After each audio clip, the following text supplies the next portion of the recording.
explaining the word hypnosis. Supposedly Anton Mesmer, about 100 years before, who had in Germany had been about the work of the study of hypnosis, or being able to put people in states of access to various levels of consciousness. And then later, around the 1830s, then he was discredited because he began to move into other areas which were not considered politically safe. So they were called non-scientific. But it was completely aware that Anton Mesmer emerged out of a time in the so-called Renaissance, and the rebirth of Europe took place when they were able to break back home again, and were able to, as the Moors were pushed out of Spain in 1492, not in constitutional state by and when they were pushed out of Spain back into North Africa, that these Western Africans have left their residue of culture that had enabled the Europeans to come out of the Dark Ages, as they had been locked away in Europe when they were disintegrated in the fall of Rome, which itself had arose when Egypt went through a period of demise. The large gas was those climatic change, not military might, that. North African, there's a whole stage of trying to consider what it is. Nonetheless, Anton Mesmer, coming out of the surface of Europe, which itself was revitalized through a number of so-called crusades, which were desperate attempts to re-establish not for the Holy Grail, but for knowledge. That was the fragmented remains of Africa, in particular, but not to Egypt was the only. There were things that did precede Egypt. No killing. But back, Anton Mesmer, 1600s, and later 1700s, and then later we have the Charcot, and then we have a person that you've heard much about by the name of Sigmund Freud, who was championed as the student who then advanced the study of psychoanalysis, or the so-called unconscious. At this very time, 1990, April, there is currently an exhibit at the University of Chicago called Freud. And he suddenly remembered that book, supposedly, and went back to it. You can see that Sigmund Freud's desktop was completely filled with African statues, including that of Jehudi, Ast, or Osir, or Osiris, Ast, or Isis, Horu, or Horus, completely filled.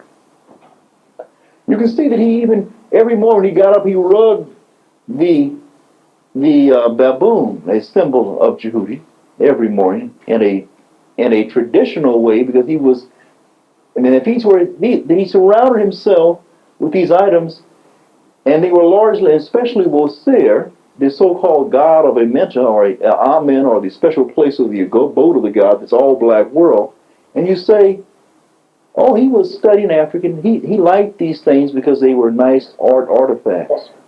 Right over his couch in which he analyzed, we'll show pictures of it in just a minute, he analyzed his patients in 1936 in Vienna. He had a picture of Ramses II, of Abu Simbel. Now you know that statue of Ramses II and Abu Simbel is as black as you want to see.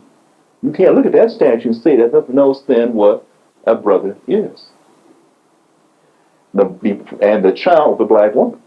Can't see it any other way than it is. So that to know that, and then to see in this picture taken on his desk by Engel in 1936, he had a copy of the book Moses and Monotheism sitting right on his desktop, in which he wrote it 30 years before and didn't dare publish it until a year before he died, until he moved to London, because he knew the time.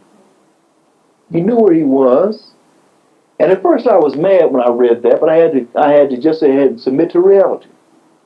The man knew that if he wrote the truth about the origin of the Hebrew faith, he would lose his life. He would certainly gain no international exposure.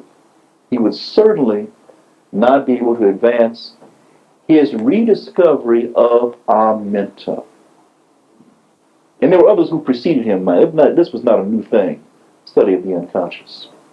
And so he saw that when he went to the study of the unconscious, it was like being an archaeologist, that there was a living library inside of all of us. That we had the burning of the physical libraries, but there was a thing inside of us that gave us a doorway to the library of life, for want of a better word, what Africans call a menta, the special place of the abode of God, that bound you back to the primeval waters of Nun, N-U-N. And Nun is everything. Everything. Everything that was, is, or will be. Because time is an illusion in certain respects when you get deep into it. So that these are important things to consider. And as we approach this question of psychiatry and spirituality, the spirituality precedes the psychiatry by many, many, many thousands of years. And at this current time, the little slice that we're going to call psychiatry is a political determination. It's also a biological determination based upon what humans, quotes, just be afraid enough to look at. Because fear limits to a degree. Fear of good things and bad. And also as to what kind of also where we are in space also limits, and also what the seasons are in terms of what particular deities are operative at this time and the interplays. So all that just goes to say that Sigmund Freud, the so-called father of deaf psychiatry, and you hear about the study of the unconscious, is based upon a profound study of African psychology. But he couldn't go but so far. Now, I also take the position, I'm going to stop and then go to the slides, that Sigmund Freud talked to Dr. John Henry Clark to give more definitive discussion on that. But this question of what kinds of things had he studied in his Hebrew school is an important issue. Because various fragments of the African study of, or you say the mind maps of psychology or spirituality, one of those fragments was the Kabbalah. The Kabbalah, based upon the so-called Zohar, or the so-called written word that was taken from the unwritten word, it supposedly came from Moses, who got it from the Egyptians, and the Egyptians got it from Abraham. Nope, that can't be right. You couldn't get it from Abraham, because Abraham is 1600 BC, and the Egyptians precede that by a long degree. But if we even dare date the so-called Exodus, in which Sigmund Freud in his book Moses Monotheism did document, Sigmund Freud said that Moses was an Egyptian, a Hierophant priest. That's in his book Moses Monotheism. You can buy it in paperback. One costs $5 a day. And that he was a Hierophant priest who left shortly from the time of Akhenaten. And then you have to ask yourself the question, now the Jews, the Hebrews, trusted that it was Ramses II. And then Manetho says what? No, this period of struggle between the so-called Asiatics was not 75 years, but 450 years, compromising not only the 14th and 15th dynasties, but really culminated with the 17th dynasty and 18th dynasties when Thutmose III finally pushed them back to the eastern borders, northeastern borders, as far as the origin of the Danube in Europe and way east in terms of Asia. At this struggle between the Europeans and the Africans as the Ice Age and the drought continued.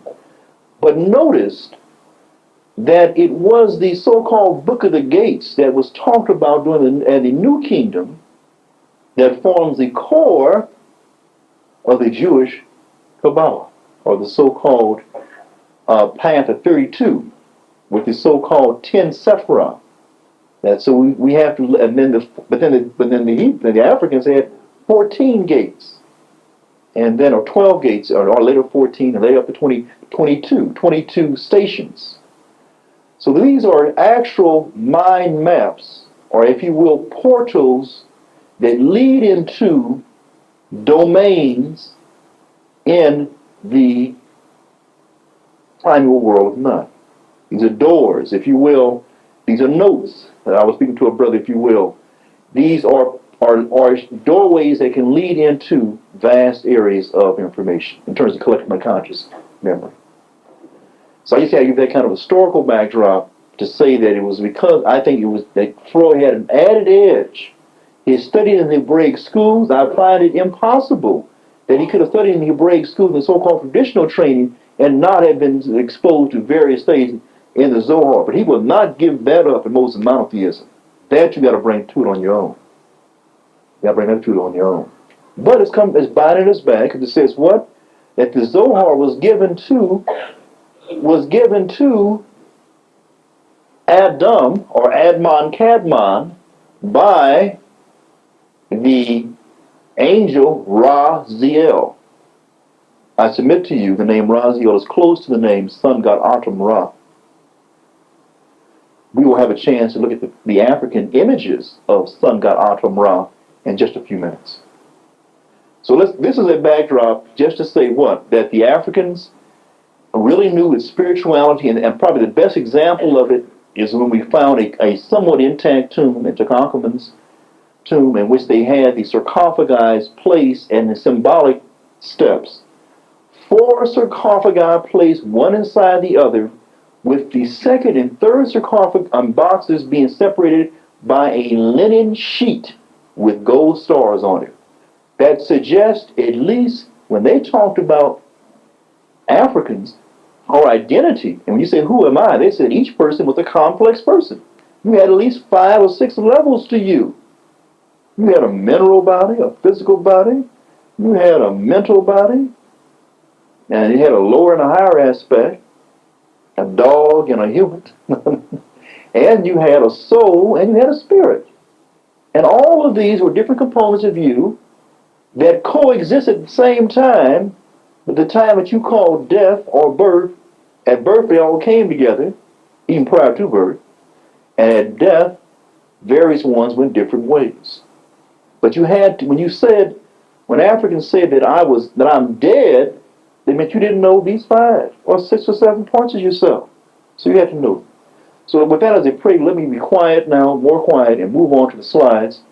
The first one is a slide of what they call the Eye of Heru. The Eye of Heru. Now they gave an allegory, and the allegory was what? It was a fable with many levels, many metaphors to it. And in this metaphor it says, yes, there was a time that they had this brother named Wasir or Osiris, the Greek name, or Wasir. And Wasir was a lovely brother. He went out and he taught everybody around the planet how to grow grapes. How to grow grapes and how to plant their food. And they went from being cannibals or living on the meat of each other to learning how to fertilize the crops. Knowing how to fertilize the crops is bringing on a knowledge of science. You then begin to judge things based upon light dart cycles and planting cycles and water rain cycles, accumulation of capital. So that's a real complex thing. And then supposedly he got into a tussle with his brother named Seth, and Seth had him locked away in a casket and then did him in ×2, and his wife had him resurrected ×2, and then he finally was cut up in 14 pieces and thrown into the river Nile, and then she recaptured all 13 pieces, mind you, only losing one on his phallus, which was swallowed by the catfish. All of these symbolic statements, mind you, and then the catfish that has no skeleton is all cartilage. Another thing on calcium, mind you, very, very complex. And so that then when Heru, who went to avenge his father's death, fought with Seth, Seth did him a mean deal and broke his eye, his left eye. But don't worry, Jehudi was on the scene, the god of magic, science, and writing.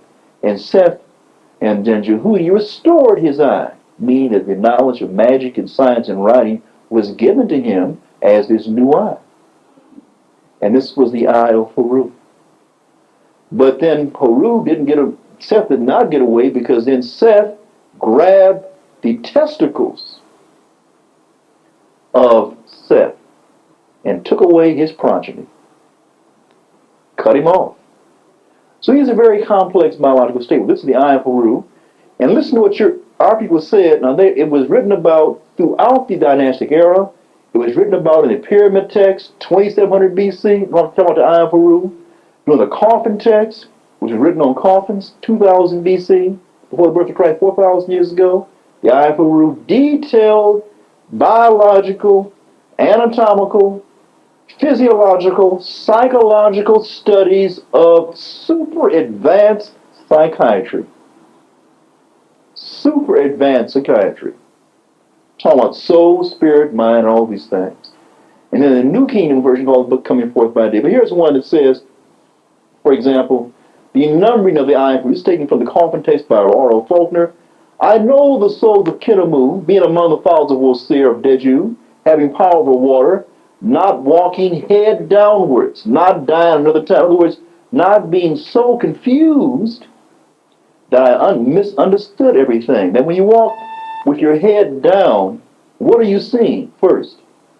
The ground. We're also seeing the lower, what we call the lower astral planes. So it says a person who walks with his head down, when they look into the spiritual realms, they will see the lower elements. What is also called the elements of vampires, ghosts, demonic forms, possessed evil things. So somebody else who has a hint of spirituality and is seeing that kind of stuff is seeing just a certain lower aspect of it. But jumping ahead, it says the number, it says, held to you. It says, knowing the souls of Kennu, the plum is stuck to the shoulder of Osiris, the red crown shines in the bowl, the eye is eaten, and he who sought it is fetched. I know it, for I have been initiated into it by the Shem priest, and I have never spoken or made repetition to the gods. I have come on an errand for Ra in order to cause the plume to go to the shoulder of Osiris, to make complete the red crown in the bowl, and to pacify the eye for him who numbered it. I have entered as a power because of what I know. I have not spoken to men. I have not repeated what was said. In other words, certain things you don't give out to those who are not prepared.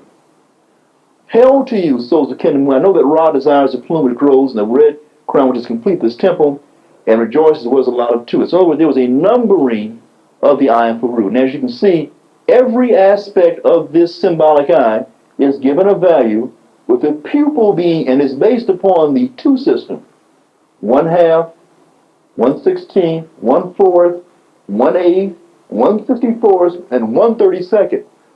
If you add all these up, you will come to a number of 63 64ths. And talking to a brother who I consider to be my teacher, Dr. Alfred Ligon, and by my studies in Los Angeles, he made known that the missing 1/64th was the difference between an initiate and a student. A non-initiated and a student. That when you went from a level of being not knowing to knowing, you then had, quotes, the small case I became capital I. In other words, you had moved up your spinal column, or you had raised your kundalini, you had raised your uraeus, you had activated your eye of inner vision, the eye of the, that's talked about, we call the pineal gland. So there was a physiological change. But let's move ahead.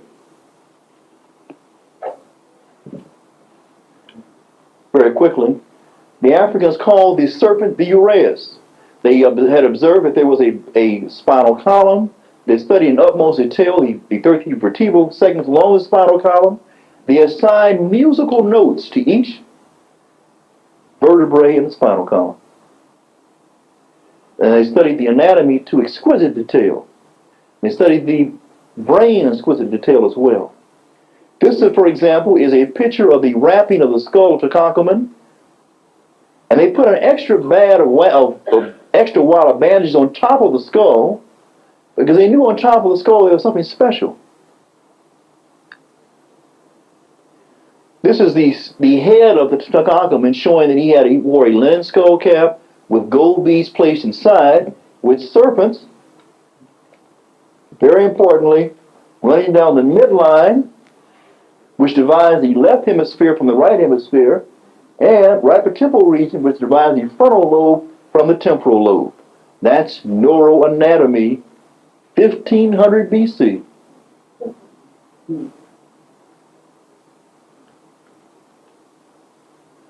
And this, from the tribe of Tetragrammaton, even show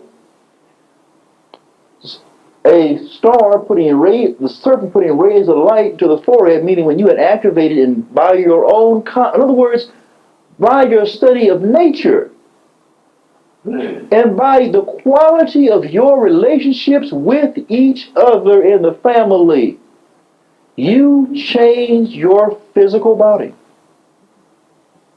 Your physical body would change and secrete very powerful hormones that would shape and modify the physical body depending upon how you relate to each other and to being in step with the laws of nature. Rays of light being put into the forehead where you saw the wild advantages present when Tutankhamun's head was wrapped. There is only one thing in that location that is light sensitive, and that is your eye of Farouk, or the so-called pineal gland. This was 3,333 years before it was rediscovered by Axelrod and Workman in 1958 in this country, before West Science rediscovered that. They thought the pineal gland was a vestigial organ, had no connection to sunlight, and did not release any kind of hormones. Close-up view. But notice this was written about as far back as the so-called Old Kingdom, 3200 BC. So you really have to say 5,000 years. But when Rosalind Jeffries comes here later on this afternoon, she can pull out her slides showing pictures of Africans who had carved images of their heads with this circle around the center of the forehead 40,000 years ago. In Africa, in our home. Those 6 mummified figures that had rays of light being put in their forehead are given these names. This is one name that was being given by a translator named Pionkanov, and then our own Raketi Wimby, who you can hear in just an hour or so from now, gave these names when she read that Medjugorje. The Rearer, that was the spinal column. He of the netherworld. The Praiser, the Opener. And check this one out. The Keris, or fine stuff. I mean, I have people writing that the number, again, that the fourth one, the so-called D factor, the 1/4 of the pupil, or that D that relates to the door, is called fine stuff. Now these are, at that time, these are the 6 component parts of a human. Part of it is called corruptible flesh. Part is called incomplete. Part is the Keris, or fine stuff. Another one called the Opener. Another one the Praiser. Another one the Morning. Another one the so-called Serpent, or Uraeus. These are 6 parts of the human as Africans define their knowledge of what psychology was all about. You can get this in the book called The Shrines from Tutankhamun by Pionkanov. Or also, a book was going to be available later on tomorrow that I helped produce, and others have helped me with, called The African Origins of Biological Psychiatry. And we'll have the Black Dot Part 3 article, which has all this in it. There also will be another article available later on today that is entitled the select references from the coffin text on the Eye of Haru, which will be available later on this afternoon. So these different